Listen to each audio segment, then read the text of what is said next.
Let me start by saying that rules are obviously important. In the end, they are what separates role-playing games from just sitting down and telling stories as if around a campfire. But I also believe the usual way people understand and use rules is an old artifact inherited from war and other common board games. First of all, let me show you a post that enraged me so much that it actually gave me the strength to finish this video. It says, "Most people in favor of changing the rules of the game in reality don't care to learn them and compensate their ignorance with the excuse that the GM has the last word." So, let's analyze why this statement is everything wrong with tabletop RPGs and why rules don't really matter if you're not having fun. When I was young, I remember me and my brother were pretty much completely unable to follow the rules of any board game for too long. We would always start the game like normal people. We played maybe 1 or 2 games of Monopoly as suggested by the rules, but eventually the game would inevitably start mutating, having 1 or 2 extra boards attached to it from whatever other game we had at hand, or we would start putting Magic the Gathering creatures in the properties to defend them. Even if we didn't know the word back then, in the times before mobile phones, those were our first incursions into homebrewing our tabletop games, bending or creating new rules that better fit our idea of fun. And fun for us has always included magical creatures and violence. We never got to the point of adding interesting character classes or backgrounds to the top hat or carrying Monopoly, but I'm pretty sure it would have happened given enough time. In retrospect, it was quite obvious we were instinctively trying to homebrew Monopoly into some kind of RPG.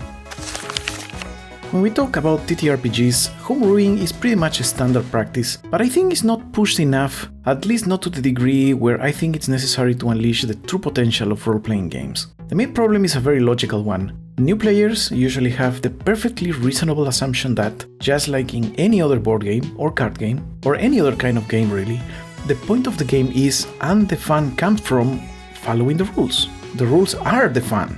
They are one and the same. So naturally, homebrewing feels a lot like cheating. It's something you should not be doing but are doing anyway, in a dark corner, ashamed of your blasphemy.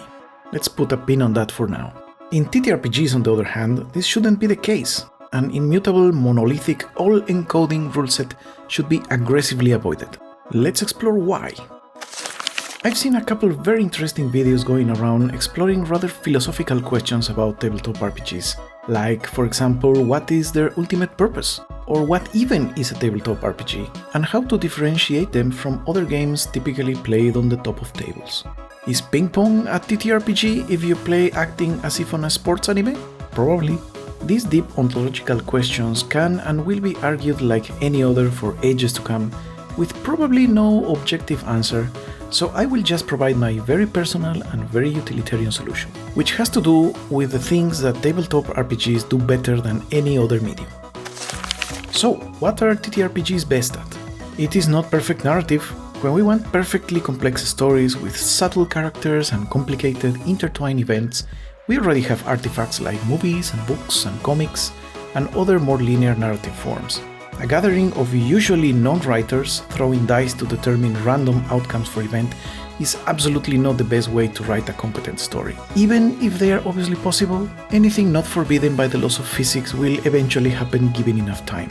So, a solid timeless narrative is absolutely not the point. The objective is also not perfect mechanics. If you want perfectly balanced difficulty levels with a uniform, consistent experience in things like combat or progression, for example, what you really need is a computer that can track a billion different variables. For that, we have video games. And even in that case, you can ask any gamer and they will have always a significant list of fixes and nerfs to apply to all their favorite games. Perfect rules are not the point either. So what is their unique offering? Well, that would be the opposite of the other two. Instead of a well-thought narrative, it's a perfectly chaotic one that should depend entirely on player choice. Regarding rules, they should be adaptive and bendable since you are not constrained by software or hardware administrative systems. Tabletop role-playing games are best at giving you an unparalleled sense of agency. So, agency is the ultimate offering. But what's the point? What to do with all this freedom? When we're talking about the ultimate objective of tabletop RPGs, most will probably propose the accomplishment of some kind of goal. like going up levels, obtaining an item, defeating monsters, rescuing or eliminating NPCs, and these objectives will probably entail some mechanical advantage for the player. A +1 sword, an additional dice of damage for your fireball, or maybe you become friends with a dragon. Others will say the true objective is the role-playing itself, and the mechanics and achievements are the way this objective is implemented. I think both can be right, but I propose an even more all-encompassing ultimate objective for tabletop RPGs, based on the fact that regardless of the mechanics or narrative goals you give to your game, the final product will always be a fantastic story, ideally a very cool one, because in the end that is what stays with you once the game is finished and when many years later you remember your adventures with your friends. So I think the ultimate objective of RPGs is to build cool stories, usually with a group of players. And I say build and not tell because, and we have to get philosophical once again, to tell a story, the story should first exist. And if you're taking seriously the full agency of the players, the story does not exist up until the moment the dice are rolled, so you're not really telling a story because there's nothing there, you are creating it. So, now that we know our ultimate objective, we need to find the best way to accomplish it, and here's where we start talking about rules. Let's go back to our monolithic and movable rules problem. As I said in the beginning, rules are important because if we fall into complete anarchy, we're no longer playing tabletop RPGs, we're just doing tabletop storytelling. And we already know that will be probably better accomplished with a movie or a book. We also know that the main objective of tabletop RPGs is to build cool fantastical stories. So, rules should always help us in the construction of said stories and to increase their coolness. And since the stories people want to experience will vary from player to player, we need different rule systems since not all rules will work with all stories. As I've said in other videos, rules are like food. Every person has its own particular taste, and when different groups of different people get together, they will have an even more particular collective taste in stories and how they want to experience them. The rules that work with a dark mystery-based detective story in a Lovecraftian setting will probably not work in a world where players have to pilot giant robots in space. Rules will probably even need multiple versions for the same actions. If we talk about combat, you might want to use square or hex grid, you might use combat zones or theater of the mind if it's best for your story, or you might even replace all the combat with a skill challenge. Now, you might be getting ready to correctly point out that rules exist in their current form for good reasons, and they are designed to work together based on a specific criteria. You can't just change them willy-nilly. And that is true. But the criteria and good reasons are based on the objectives of whomever designed it, not yours. And yours will probably, with time, grow different enough where you need to change the rules. People tend to significantly change the way they play with the passage of time. I know all the players I used to play with did. You can of course have the good luck of finding the perfect game for you, or be flexible enough to accept its flaws, and that is perfectly fine. But for most people, adjustments will become eventually necessary, hence the universality of homebrewing. Again, you might say that you just can't take out the engine of a truck and put it into a motorcycle because it's cool, and then expect it to work correctly. And I say, actually yes you can, and it works. This obviously needs very specialized mechanical engineers and a lot of training, but aren't we exactly that? Haven't we RPG players have been testing mechanics and games for years, if not decades? Isn't it eventually obvious that maybe challenge ratings are a scam? Well, yes it is. Even if your adjustments of rules collapse completely, it will be fun. Go! Bend the rules until they break. Just like making experiments in particle accelerators, the only way we can know how rules work is to make them explode and study the remains.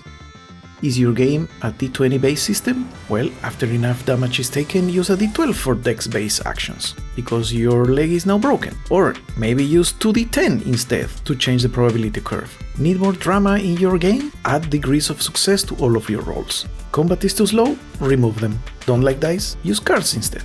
There is only one important metric. Has your story become cooler? Is the group having fun? If yes, then that's a good rule and it should be kept at hand. Will it always work? Absolutely not. As I said, all stories and their events will be different, so rules must change and adapt. You are also probably asking, wouldn't this end up in a billion different rules to remember?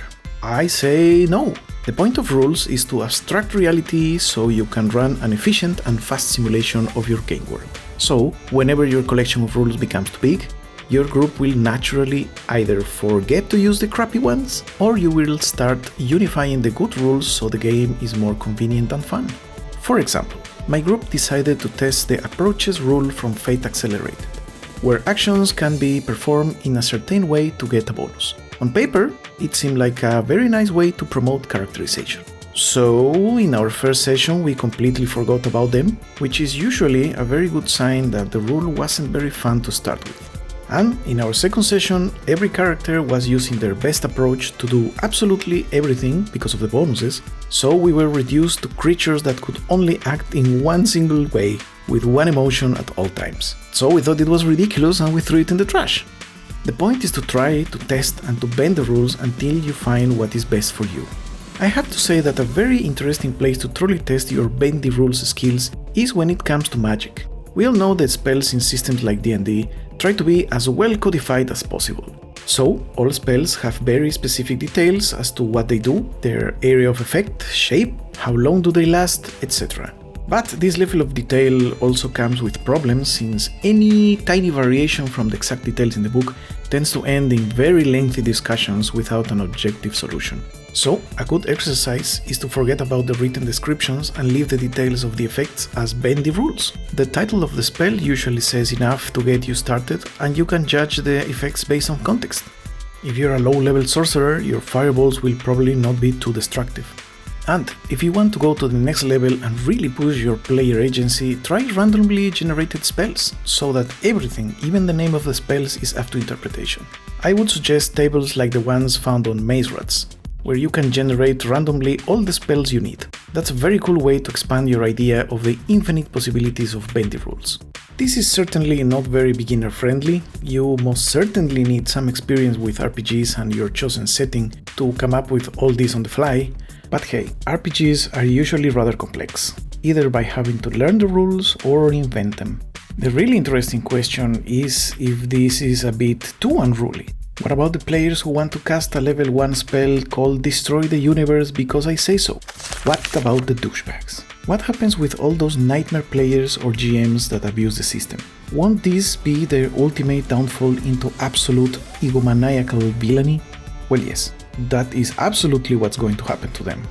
Your game will be very quickly ruined beyond repair. And I would also argue that whenever a set of rules becomes a tool to restrain douchebags, and not a tool for making cool stories, you shouldn't be playing with that person in the first place. There is no set of rules that will remove their douchebaggery, so they should be violently ejected from your game table and probably from your life too. And now let's try to summarize. Every RPG group is different and want different ways to experience different stories. So we need very different rules that adapt to every case and promote the player agency, which is the ultimate offering of TTRPGs. They can be crunchy, they can be light, they can be exactly as written in the D&D manuals. They can even be the ones from 4th edition. But that can only be known after your RPG group has taken every single game system you come across and bent its rule until they are utterly broken. And from their mangled remains, you will build a new flawless set of rules that will serve only your stories. I know this is not a very new idea, but it is very frustrating reading the millionth post in RPG forums where people that might or might not have a superiority complex claim absolute intellectual and moral superiority by pointing out that only stupid and ignorant GMs use critical hits and misses outside of combat in 5e, and that they should learn to play RPGs properly. The irony of this attitude is far beyond legendary, considering the rules about how rules don't really matter are always pretty clear. Here is on 5e, where it states that the DM decides when to abide or where not to abide by the rules. Here's 3.5, where you are the final arbiter of the rules. Or we can go into the far past. You know, it doesn't matter when you talk about art, philosophy, or tabletop RPGs. I have found that if you go back to the classics, you will always find wisdom and answers. Here it is from page 230 of the original AD&D Dungeon Master Guide. You are the creator and final arbiter, and it's the spirit of the game, not the letter of the rules, which is important. Which simply means that rules don't matter if you're not having fun building your stories. And I think that's it for now. So please don't forget to check out my Substack. I'm in the very beginning of creating an ultra-futuristic RPG setting based on the manga Blame. We will be posting all updates over there, all of our art and lore, and of course some totally optional rules. And I will see you all in the future.